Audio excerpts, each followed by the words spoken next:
Hello and welcome again to Make It With Me, It's Going to Turn Out Okay. I'm your host, Nicole Elovitz, and I'm here to bring you a very new recipe. So today I'm going to make with you something called a red curry chicken, and it's out of a book called One Pot Meals. Now this book was written by a lady named Elizabeth Yarnell, and Elizabeth actually revolutionized the cooking with a Dutch oven. So that's what we have here. We have a Le Creuset. This is a 4-quart Le Creuset. We are going to be preparing the entire meal in this pot, and then we will eventually be placing it in the oven at 450 degrees for 53 minutes. Now you may say to yourself, what? 53 minutes? That's ridiculous. What about 54? What about 55? Well, I can tell you right now that Elizabeth Yarnell has figured out the science, the golden science of working in one of these pots. And basically, this pot can go refrigerator into the oven without cracking like you would with a ceramic or a glass dish. Switched out my knob because a metal knob will last a lot longer than a plastic knob, and it's something you can buy from Le Creuset. I think it's for like $10, so it's not a lot of money. Basically, the first thing the recipe wants you to do is they want you to spray. So we're going to spray. You're probably wondering, what does she use? Well, I use high top canola oil. I know you're impressed by that. I've actually sprayed this already inside, but I'll give it a little more of a spritz for you. Here I've got 2 cups of basmati rice. They are basmati is a longer, thinner grain. It's going to cook beautifully, and it's exactly what is called for this recipe. And I'll tell you a little bit more about the technique of this recipe and all the others that are found in the book as we go along. It's right in the pot, and then I shake it, and I shake it, and I shake it. And why am I shaking? I'm shaking because I want to make sure I've got a level playing field. Everybody should start with a level playing field. So we've got rice in the pot. So one of the things we're going to put in is chicken. So this recipe calls for chicken. Remember, do you remember what you're making?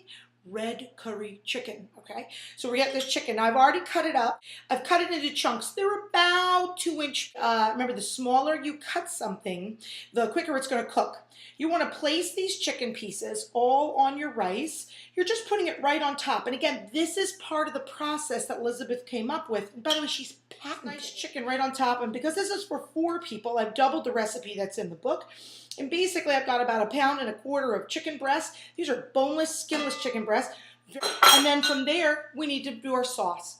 So what's happening now is you've got rice, you've got chicken on top. We're now going to create a sauce that we're going to put on top. We're only going to put half, and then we're going to put half on the next. So I'm going to show you what we've got. We actually have 2 cans of light coconut milk. Now I poured that into a measuring cup, and the reason I did that is I'm using a 4-cup is because there's a lot of ingredients that need to go into this sauce, and then of course onto the chicken. So one of the things that we need to put in is 2 teaspoons of brown sugar. So we've got the brown sugar, we're dropping it right in. And then in addition to that, we also have a tablespoon of fish sauce. Have you ever heard of fish sauce? Let me show this to you. This is interesting. Fish sauce is used all across Asia. This is one. Remember I told you in one of my other stories that you need to buy things with as many faces or dudes on them as possible? Well, this is actually, I think, the dude's child. There's actually a baby holding a bottle, holding a baby. Does it count for double? I don't know. But I can tell you that it's great fish sauce. It's going to go right in here as well, 1 tablespoon of fish sauce. And in addition to that, we also had, just so you know, a 1/2 teaspoon of lime juice. Now you may say, Nicole, why aren't you using your reamer? Do you guys know what a reamer is? That is a reamer. I don't want to hear any strange comments. This is a reamer. And normally you'd use that with a lime. You guys can't see it very well, but I can tell you right now, I have the most anemic looking lime from my refrigerator you could possibly have. I'm going to leave this for Mitch with his water because I don't want to put this curry paste. We've got, and we bought it in a can. I bought it from an Asian grocery store nearby. This is a Thai red curry paste. You can buy 10 basil leaves. Now I tell you an interesting thing about basil, so we're going to drop those in and then I'll tell you my interesting story. This is the basil plant that it came off of. This looks pretty gross. Never go for, a good friend of mine taught me this, the tiny leaves or the buds. You don't want that. You only want a larger leaf. This is about the smallest leaf you'd ever want to go for. And the reason is because they're much more bitter, so you don't want those. Okay, so we've got, let's refresh. We've got coconut milk, red curry paste, brown sugar, fish sauce, and the leaves. And all we're going to do is I'm going to mix that up. Now I noticed I used a large measuring cup for this. And the reason I did that was because this way I didn't have to dirty another bowl, right? We're busy people.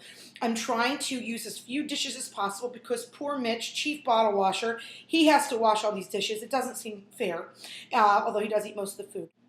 At this point, we take our pourer, and the other nice thing about this, of course, is that you can pour half.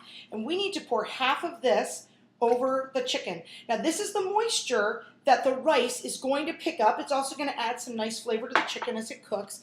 And the next thing we're going to do is we're going to add 2 ingredients. Now remember, this pot is supposed to be a complete meal. So what are we bringing in? Well, we're bringing in some more protein with some garbanzo beans. These also should be washed or rinsed, and I use a strainer just like this. I pour them into the strainer, I rinse them in the sink, and then I pour them in. So I've got those in there. And then in addition to that, I also am going to put in some carrots. So those we're going to cut up here. So I always take the tops and the bottoms off. Great story, when I was a little girl, my entire family was growing a garden. Probably the first time we ever did that. We looked at the carrots. My mother says to me, this is my dad, the carrots are gone. There are no carrots. They didn't grow. Go mow them over. And so my dad proceeded to mow the carrots over. And then later that week, I was playing in the garden because I had nothing else to do, making mud pies. And I can tell you this, I found carrots. So what my family didn't realize was carrots grow under the ground. How did we not know this? I'm not quite sure. We're intelligent people, and yet this little fact just kind of eluded us. So we're putting in a vegetable. Remember, an entire recipe in one pot. You've got your protein, you've got your starch, you've got your vegetables. And it's going to be beautiful. We're basically cutting up what they call coins. These are small slivers of carrot, but do they have to be tiny? No. Carrots cook pretty quickly, and they add a lot of really great color and some really good vitamins. Mine actually kidded me, who watched one of the other videos, saying that I needed to get some skills for my knife wielding. And you know what? I have all my digits. As far as I'm concerned, I'm doing fine. You've got rice, you've got chicken, you've got sauce, you've got garbanzo beans, also known as tsetse or chickpeas, and you have carrots. Now on top of that, we're going to add spinach. Now remember, we want as many kind of vegetables as we can. I just use classic vegetable. This is chopped up spinach. It should be about 20 ounces. You know what? It doesn't matter. I put frozen chicken. I put frozen vegetables. I've done all kinds of things because it doesn't matter. What's going to happen is this is going to sit all day in the refrigerator, and then after that, we're going to be able to pop it right in the oven. So the temperature and the condition of the vegetable doesn't really matter. So basically what we have here is we have a layered approach to cooking. And then in addition to that, we have our sauce. So we're going to pour the rest of the sauce on top. There we go. And basically, what you have now is a complete meal that will feed at least 4 people. It could actually feed 5 or 6. It depends on the appetite of your family. But basically, you place the lid right on top. It's a very tight-fitting lid, as I mentioned. And you have now an entire meal in the pot. Now, in a couple minutes, I'm going to show you what it looks like when it comes out of the oven. See you soon. Book, Glorious One-Pot Meals. We call them one-pot wonders in our house. Hi, Nicole Elovitz here. Just one more thing I thought you might want to know.